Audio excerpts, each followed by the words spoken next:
आप सभी कैसे हैं? मैं आशा करता हूँ सभी अच्छे होंगे और अपनी तैयारी बेहतरीन कर रहे होंगे। आप सभी ने अभी तक रोजगार वेतनकत पे आरडब्ल्यू का टेस्ट मतलब रोजगार वेतनकत पे एसएससी जीडी का टेस्ट दे चुके होंगे, जो वीकली टेस्ट आता है फ्री दिया जाता है। जो भाई नहीं जानता है वो ऐप पे जाके आरडब्ल्यू के ऐप पे जाके दे सकते हैं, फ्री है।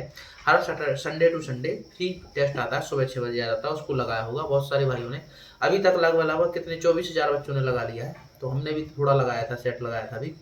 तो आज के हम पेपर की बात करेंगे, सेट की बात करेंगे कि सेट है जो किस प्रकार से आया है, हार्ड था या नॉर्मल था, इसमें आपका कितना स्कोर होना चाहिए था, किस सब्जेक्ट में आपको कितना स्कोर करना चाहिए था, किस प्रकार से था, किस किस क्वेश्चन में फंस सकते थे, किस प्रकार से कितने क्वेश्चन ऐसे थे जो स्किप करने वाले थे। स्किप करने वाले मतलब है कि आप उनको अगर स्किप कर दे तो आपका टाइम मैनेज हो जाता है। क्यों, कई सारे क्वेश्चन हर बार एग्जामिनर क्या करता है, कोई भी जैसे अभी सेट पेपर बनाते हैं वो भी एग्जामिनर है, जो भी एग्जाम में पेपर बनाते हैं सेट करते हैं, वो क्वेश्चन सेट करते हैं एग्जाम में, तो वो भी एग्जामिनर है। तो इस प्रकार से एग्जाम बनाते हैं, सेट बनाते हैं कि जिसमें बच्चा फंस जाए। 2-4 क्वेश्चन हर सब्जेक्ट में ऐसे देता है, मैथ में, रीजनिंग में, हिंदी में, जीके जीएस में।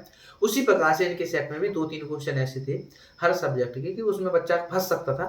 फंसने का मतलब टाइम खा जाते हैं वो क्वेश्चन, जिससे आपका टाइम चला जाए। और ऐसे ही क्वेश्चन तो आपको स्किप करना सीखना है। स्किप करना सीख गए आप अगर क्वेश्चन, तो बहुत आप टाइम की बचत कर ले जाएंगे और स्कोर भी कर ले जाएंगे। क्योंकि जरूरी नहीं है कि आप 20 में से 20 ही क्वेश्चन करें, क्योंकि 2-3 क्वेश्चन छूट जाए बाद में, जब टाइम बच जाए जब देख सकते हैं। तो आज की हम बात करते हैं शुरुआत। तो अभी आप देख सकते हैं, जैसे मैं बताऊं, आपने लगाया होगा, देखा होगा, तो मैथ है, मैथ में 1-2 क्वेश्चन थे जो मतलब कि टाइम टेकिंग थे। मतलब 2 ही क्वेश्चन थे जो टाइम टेकिंग थे। अगर जिसने अच्छी पढ़ी है मैथ वो पूरे क्वेश्चन कर लेता। अच्छी क्वेश्चन मतलब अच्छे से पूरी मैथ पढ़ी है अगर जिसने अच्छी, मतलब अच्छे से कर सकता है, पूरे कर सकता है। कई सारे बच्चों ने किए भी होंगे, ठीक है। तो 1 ही 2 क्वेश्चन थे तो नॉर्मल बच्चे के लिए टाइम टेकिंग हो सकते थे, जिन्होंने मतलब ठीक है टाइम उसमें खा सकते थे उनके, ये जरूर ध्यान रखें, ठीक है। आगे हम बात करें जैसे कि रीजनिंग की। रीजनिंग में अभी 2 या 3 क्वेश्चन थे, 3 क्वेश्चन थे शायद, तो वो थोड़े फंसने वाले थे और सभी क्वेश्चन नॉर्मल थे, ज्यादा क्वेश्चन नहीं थे, ठीक है। और हिंदी में ऐसे कुछ क्वेश्चन नहीं जाना होते फंसने वाले। फंसने वाले का मतलब हिंदी में तो आपको आ रहा है तो लगाइए, नहीं आ रहा है तो नहीं लगाइए। फंसने वाले सबसे ज्यादा क्वेश्चन दिए जाते हैं मैथ रीजनिंग में। मैथ रीजनिंग में क्यों फंसने वाले क्वेश्चन दिए जाते हैं? क्योंकि आप उनको सॉल्व करोगे, सॉल्व करोगे तभी तो टाइम लगेगा। फंसने वाले का मतलब टाइम खाना चाहिए वो क्वेश्चन। हिंदी में तो हिंदी में क्या है, हिंदी और जीके जीएस में क्या है कि आप अगर मान लोगे कि क्वेश्चन हल कर रहे हैं, मतलब मैथ मतलब हिंदी और जीके जीएस में अगर क्वेश्चन आ रहा है तो लगाइए, नहीं आ रहा है तो छोड़ देते हैं, आगे अगला देखते हैं, क्योंकि उसमें सोचने की आवश्यकता ही नहीं है। नहीं आएगा तो हमें करना ही नहीं है, आ रहा है तो सीधा टक लगाया आगे बढ़ गए। लेकिन जिसे रीजनिंग है, कोई सॉल्व कर रहे हैं आप, करते करते पता चला लास्ट तक आंसर नहीं आया और हल करना है, तो उसमें टाइम खराब हो जाता है, 2 मिनट 3 मिनट 4 मिनट। जिस क्वेश्चन में आपको 3 मिनट लग गए, मतलब आपका टाइम ज्यादा खा लिया उसने। फिर खाने के बाद तो टाइम भी चला गया, क्वेश्चन भी हल नहीं हुआ। बहुत सारे क्वेश्चन होते हैं ना ऐसे, जैसे हमने कहा कि जिसमें फंसाने वाले थे, जैसे 2-3 रीजनिंग में थे, 2-3 जीके जीएस पे, जीके से मैथ में थे। तो 2-3 में 5-6 क्वेश्चन आ गए, दोनों दोनों सब्जेक्ट में 5-6 क्वेश्चन आ गए जो फंसाने वाले थे। 5-6 क्वेश्चन, अगर पांचों क्वेश्चन में फंस जाते आप, तो 3-3 4-4 मिनट में फंसते और क्वेश्चन भी हल नहीं होते, और 3-3 5-3 15-20 मिनट ऐसे चले जाते। अब 20 मिनट चले गए तो आगे क्वेश्चन भी छूट जाते हैं, जिससे ना तो मैथ कर पाओगे। कोई मान लो मैथ के छूट गए, रीजनिंग के छूट गए, या जीके जीएस हिंदी के छूट जाते हैं। मतलब आने वाले जो आते आते क्वेश्चन है वो आप कर नहीं पाते, और जो नहीं आ रहे हैं उसमें टाइम खराब करते हैं। ये जरूर सीखें आप कि स्किप करना जरूर सीखें। आपका 1 मिनट से ज्यादा हो रहा है, आपको लग रहा है कि मैं नहीं कर सकता, तो छोड़ दीजिए तुरंत, बाद में देखेंगे, जो आ रहा है वो कीजिए। ये जरूर ध्यान रखें, ठीक है। तो अब हम बात करते हैं आपका लगभग आज स्कोर कितना होना चाहिए था। तो आज के स्कोर की हम बात करें तो आज का स्कोर ऐसा है, जैसे आपने सेट पेपर लगाया, जैसे मैथ है, मैंने कहा मैथ में कितने फंसने वाले थे। अब मैथ में दो दो क्वेश्चन क्लियर फंसने वाले थे। तो अगर आपका मैथ का स्कोर अगर 18 क्वेश्चन रहा है तो बहुत बढ़िया है, 18-17 क्वेश्चन रहा है तो बहुत बढ़िया है। अगर जिसका पिछले बार की अपेक्षा, मान लो जिस किसी के पिछली बार अगर 15-20 मतलब कि 12-13 क्वेश्चन है, उसके 15 है, तो पिछली बार की अपेक्षा उसका सही है, मतलब बता रहे हैं। अगर अगर 17-18 क्वेश्चन है तो उसका सही स्कोर बनना है फिलहाल, ठीक है। तो आप भी जिस व्यक्ति के 18 क्वेश्चन नहीं बनना है, तो वो क्वेश्चन टारगेट कीजिए कि हम 18-17-18 क्वेश्चन मैथ में लाने की कोशिश करें, ठीक है।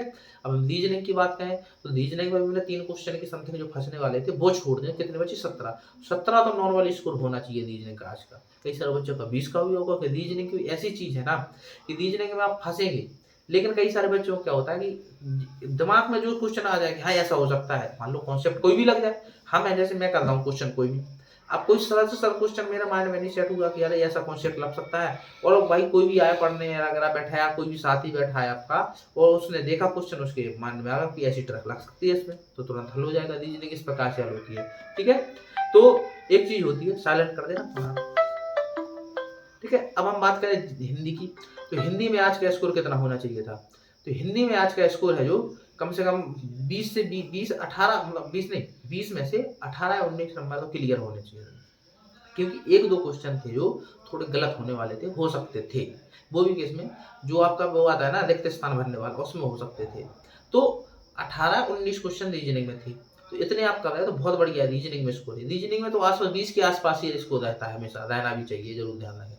ठीक है, अब हम बात करते हैं जीके जीएस की। बात करें तो जीके जीएस में आपका स्कोर कितना होना चाहिए? जीके जीएस, हाँ, अगर नॉर्मल बच्चा है जिसने तैयारी नहीं की, तैयारी कर रहा है, अगर पढ़ा है पहले से, तो उसके कम से कम 7-8 क्वेश्चन तो बन ही जाते।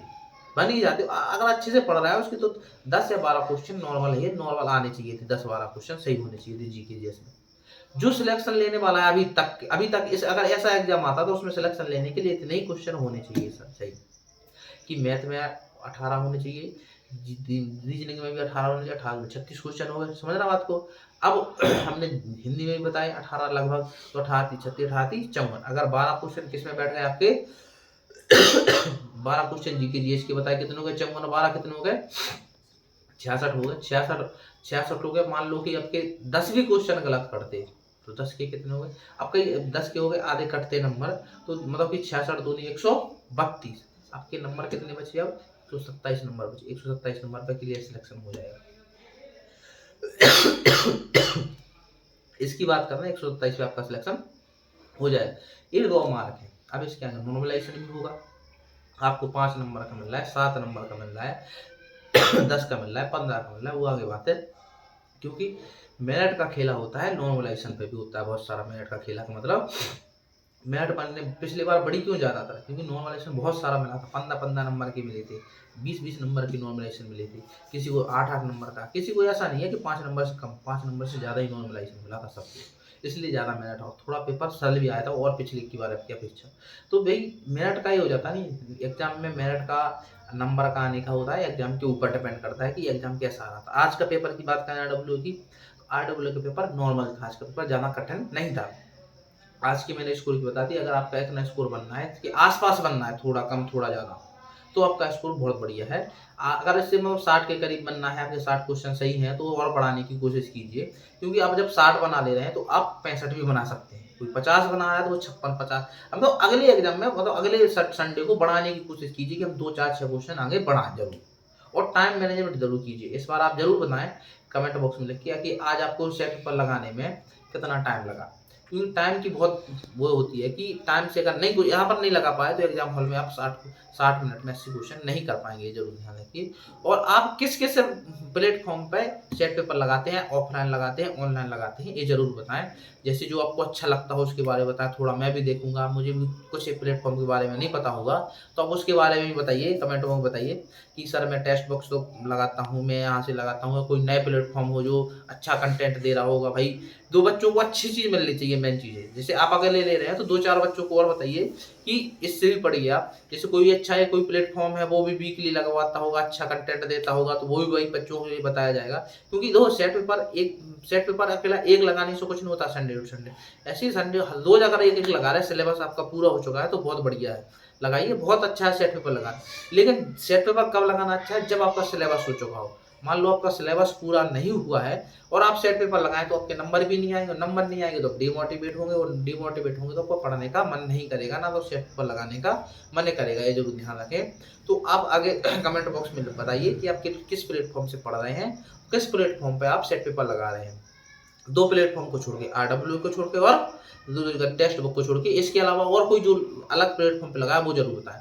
मोस्टली बच्चे मुझे पता है टेक्स्ट बुक से लगाते होंगे, आरडब्ल्यू से भी लगाते होंगे, उनका परचेज भी किया होगा, कुछ सारे बिनर्स पे भी लगाते होंगे, बहुत सारे हैं जो अलग अलग है जिन्हें मुझे नहीं, जब कभी मैंने जिक्र नहीं किया जिस प्लेटफॉर्म का, उस प्लेटफॉर्म के बारे में जरूर बताएं।